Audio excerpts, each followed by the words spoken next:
A 70s Mopar with a ratty muscle car theme? Just call me out by name next time.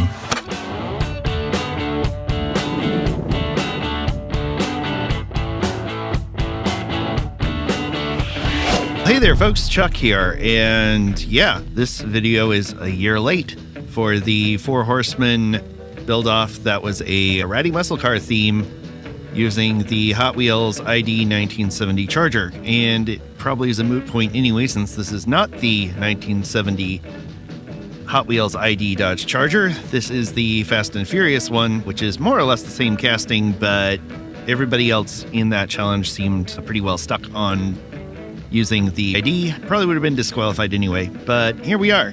This was also going to serve as double duty for the Outlaw Speed Shop Skid 2021 competition, which was a SEMA-style show run by Keith over at Outlaw Speed Shop. Fortunately, a video was not due for that one. It was just a photo competition, which it did make it in, and I believe I won People's Choice Award for that one. That one was pretty awesome, and I won't show it just yet because that spoils my next build. So pardon the intro that seems a little confusing in retrospect, but if I had gotten this done in July of last year, it would have been just fine. But you know what? Enough about the past. Let's get to the breakdown. First of all, the rules for the Skid 2021 show were to take any new 164 casting and build it like it was for a SEMA-style show. And then incorporating the Four Horseman rule, which was to use that Charger casting and build it as a ratty muscle car theme, which, again, right up my alley. Timeliness, not so much, but ratty muscle cars are right up my alley. And I found the perfect source image in this ratty muscle car Challenger that came up when I Googled ratty muscle cars, and loved the graphic on the roof. Wanted to incorporate that into the build. So have it be patinaed and rusty, but in excellent mechanical condition, like you'd see a rat rod at a show. Ready? Punch that subscribe button. Let's boogie. I do love working with Hot Wheels Premiums because of the metal body chassis. I'm starting to see why Mark over at Datsun Man Diecast only does premiums in his customs now. But don't worry, there's plenty of mainlines still in my queue. Pledge floor gloss for the windshield. I did pick up some Jim Silva approved gauzy recently. I'm itching to try that and see how it compares. And of course, I've got to immediately get rid of that nub steering wheel and drill it for one of my 3D printed ones. I wanted to replace it with a set of M2 slicks, and that meant thicker axles, which also meant drilling out the metal chassis a bit and putting in some axle tubes, which are held in place with some CA and a baking powder solution dropped on top of it. There were some annoying casting lines on the back quarter panel of the Charger, but they were pretty easy to file down. And then I made an incredible rookie mistake drilling for the rearview mirror. And boom. Yeah, that was not smart. Could have been a whole lot worse, though. Kids, do not try this at home. Be safe, wear protection, and watch where your fingers are.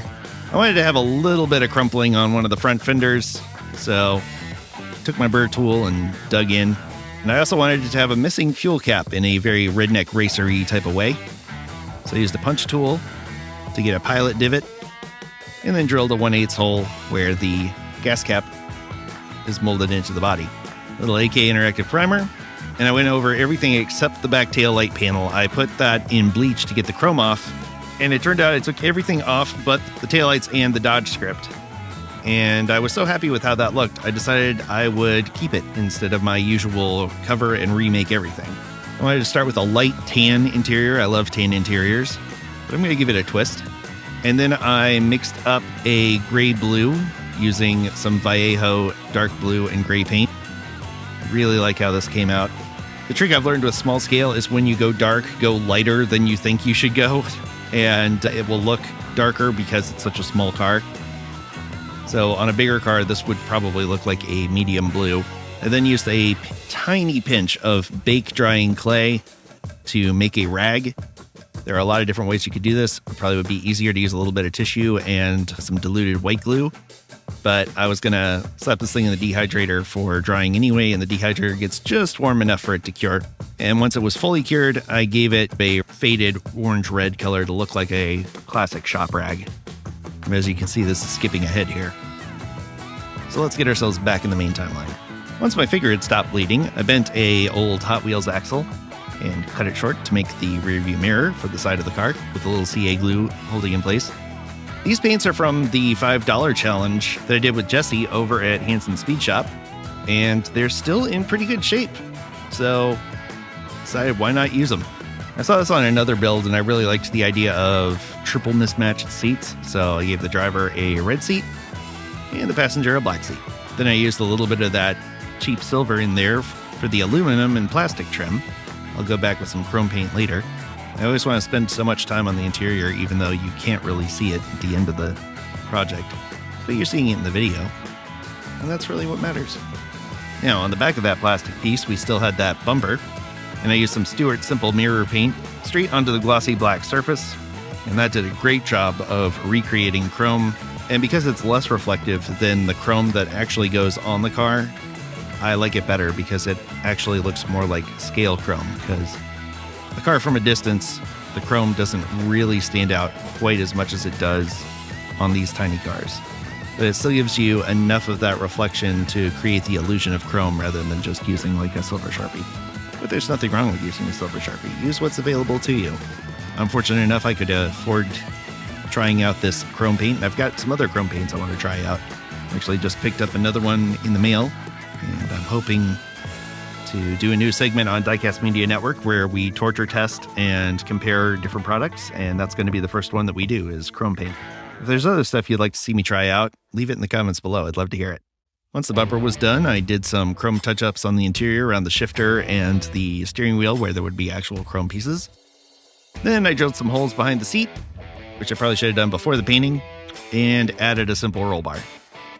This is just a plastic-covered metal rod that I believe Plastruck is the company that makes it. It's very easy to cut and bend, and because of the plastic, it's very easy to paint. So once I got it matched up and I did a test fit with the body to make sure it would actually fit, I gave it a gunmetal paint job. Because I was replacing the engine, I ended up splitting the plastic center insert, so the grill ended up being separate. Again, I just kept the black that was inside the grill and went over the outer side with the Stewart Simple Mirror paint.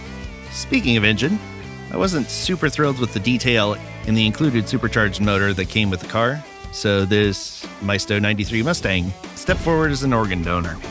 After drowning it in some bleach and priming it, I went at it with the Stewart Simple Mirror paint again, giving it a flashy billet style build. Then went underneath with some gunmetal and some aluminum and some lead belcher to give it some varying in metallics. Also, I learned not to touch the Stewart Simple paint even after it feels dry, or you'll leave a giant thumbprint in the middle of your air intake. So I had to paint that again. And it was time for some decals that I made up. Going with the patriotic theme of the roof, I decided 76 was a pretty great racing number, and I recreated the roof graphic as best I could in Photoshop, fading it out to clear. This one was a real pain to do because of the white toner, and the large scale made it really tricky to apply correctly, but eventually it settled down. I knew I was ultimately going to use paint and stippling to blend the decal, but even still, I wanted to have as much fade as I could. I also recreated a few sponsor logos. I really like the old Valvoline logo, so that went on the front. And because I wanted the underside of the car to be relatively shiny, like they just took a Ratty muscle car and customized it, I kept the exhaust system pretty shiny. And by pretty shiny, I mean very shiny. More Stewart Simple Mirror paint for a shiny stainless exhaust job. Also, I like the little embossed Hot Wheels logo, so on a whim, I hit that with chrome too. Then it was time for some stippling. This is a very pale light gray color. I very carefully started dabbing all over the top of the car to simulate paint that is worn through to the primer. And this is that part on your Bob Ross episode where he decides to add a giant tree in the foreground and you're like, no, what are you doing? You're ruining it. And I was feeling like I was ruining this car. But I stuck to the plan and I'm glad I did, which you'll see in a little bit. As with a lot of my builds, I focused on a West Coast style patina, which means rust from the top down rather than the bottom up. And basically tried to hit every part of the car where there would be a high wear area or where the sun would hit it directly and cause fading. Also, when doing this, I pay special attention to where the panels line up, making sure to treat each panel like it's its own unique part of the car, because that's how cars weather in reality. There is some uniformity, but there's often slight variations in paint or in wear and you'll have differences in shades or rust spots from one panel to the other. Now's where it starts coming together.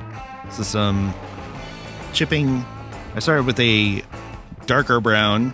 This is chocolate brown, and left just a little bit of the light color on the outside and started working my way in. Then once that was done, I went back over that with a lighter rust color from the AK Interactive pencils. Again, you dip those in water and then apply them on the car and then use the paintbrush to stipple them on. And it creates this really nice mottled effect. These things are relatively affordable, even if you have to have them shipped to you. You can buy them in many hobby stores, or you can find them online. eBay is a great place to find them. Your favorite online retailers can probably get them. They're usually a couple bucks each, at least in the US.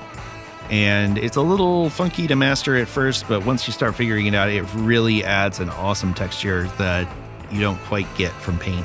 So again, I'm starting with the light color, then working my way in, so you end up with that nice little bit of chipped look at the edges of the rust where you can still see a bit of the primer.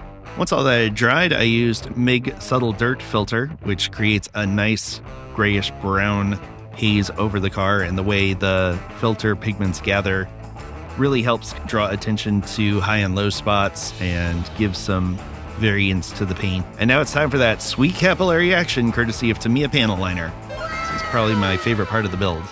So satisfying. And while I had the panel liner out, I made a good greasy gas leak on the side of the car. Added just a little bit of grime to the engine because I know I said clean, but I don't want it too clean. Now it's time for some more Stuart Simple mirror paint for the trim.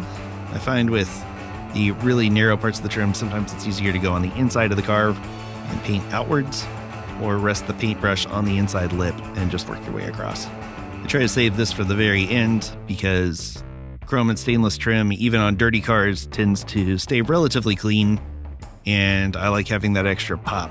I left the wheels pretty much alone. I just gave them a little bit of a grime wash. I believe this is landing gear grime from AK Interactive. Now it's time to snap everything together, do the final touch-ups like the indicator lights that are on the side of the car, and I've learned to wait till the end because I always rub them off or smear them. And again, you want to have those be relatively clean, as dirt tends to not cling to them. Ultimately, I did end up hitting those exhaust pipes with some Tamiya weathering powder just because they were too shiny in my opinion. I did keep the wheels pretty shiny though. But yeah, it was finally time for the decal and the number. And before the final reveal, let's take one more look at where we started. This is Dom's Charger from the Fast and Furious movies, where nothing gives you superhuman strength quite like the power of family. And here's where we ended up. This is probably one of my favorite builds ever. I'm really happy with how it turned out. The decal on the roof turned out way better than I expected. It almost looks painted on, and everything about the car just looks lean and mean and bad. Everything I enjoy about Ratty muscle cars. What do you think? Let me know in the comments below. And by the way, be sure to hit the subscribe button, the bell icon, all that good stuff, because this build is actually not done. There are 2 more parts to this build coming up. I'm going to try and get to those before another year goes by. As you know, I've been working really hard on the Diecast Breakdown project, and that's been going really well. We've got some amazing guests, so be sure to check that playlist out and get to know the Diecast community better. There are a ton of amazing stories from awesome people in there, and we are actively looking for more guests. So if you know somebody that you think would have a awesome Diecast tale or experience in the Diecast community to share, let us know. Email us at diecastbreakdown@gmail.com. Again, I want to thank the patrons of Diecast Media Network who are making this crazy idea happen. This journey would not be possible without all of you encouraging me, keeping me going, keeping the inspiration going, adding new shows to the network. So thank you to each and every one of them.